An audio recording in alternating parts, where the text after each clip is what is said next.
దేశంలో సైబర్ సెక్యూరిటీకి రాజధానిగా హైదరాబాద్ ఎదుగుతుందని రాష్ట్ర ఐటీ ఎలక్ట్రానిక్స్ పరిశ్రమల శాఖ మంత్రి శ్రీధర్ బాబు అన్నారు. నగరంలో పార్క్ హయాత్ హోటల్లో జోహో కార్పొరేషన్కు చెందిన మేనేజ్ ఇంజనీరింగ్ నిర్వహించిన షీల్డ్ ఎన్ఎక్జీ 2025 CAOI కనెక్ట్ సిరీస్ కార్యక్రమంలో ఆయన ముఖ్య అతిథిగా పాల్గొన్నారు.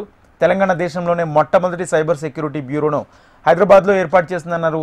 నెలకు 1200కు పైగా కేసులను పరిష్కరిస్తుందని తెలిపారు. ఈ బ్యూరోను జిల్లాల స్థాయికి విస్తరిస్తామన్నారు. స్టార్టప్లకు గ్రామీణ ప్రాంత యువతకు సైబర్ మద్దతు అందించేందుకు చర్యలు చేపట్టామని మంత్రి శ్రీధర్ బాబు తెలిపారు. ఎథికల్ హ్యాకింగ్, ఫెలోషిప్, సైబర్ హైజన్ విద్య, AI ఆధారిత శిక్షణ వంటి కార్యక్రమాలు ప్రభుత్వం ప్రారంభిస్తుందని తెలిపారు.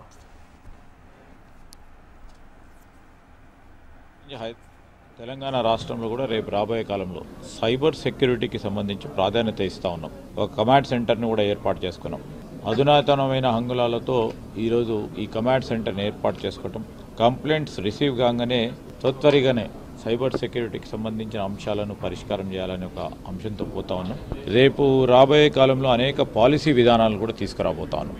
సైబర్ సెక్యూరిటీ క్యాపిటల్గా ఎదగాలనే అంశంతో ఇక్కడ ఉన్న సైబర్ సెక్యూరిటీ స్పెషలిస్ట్తో పాటు వారి అభిప్రాయాలను, వారి సూచనలను, వారి సజెషన్స్ తీసుకెళ్ళి ఒక విజన్ డాక్యుమెంట్ని తయారు చేసుకొని రాబోయే కాలంలో తెలంగాణ సైబర్ సెక్యూరిటీ పరంగా ఒక క్యాపిటల్గా ఎదిగి మరి ఇలాంటి కార్పొరేషన్స్కు సంబంధించి వాటితో కొలాబరేషన్ చేస్తూ ముందుకు నడవాలని ఆలోచన చేస్తూ ఉన్నాం.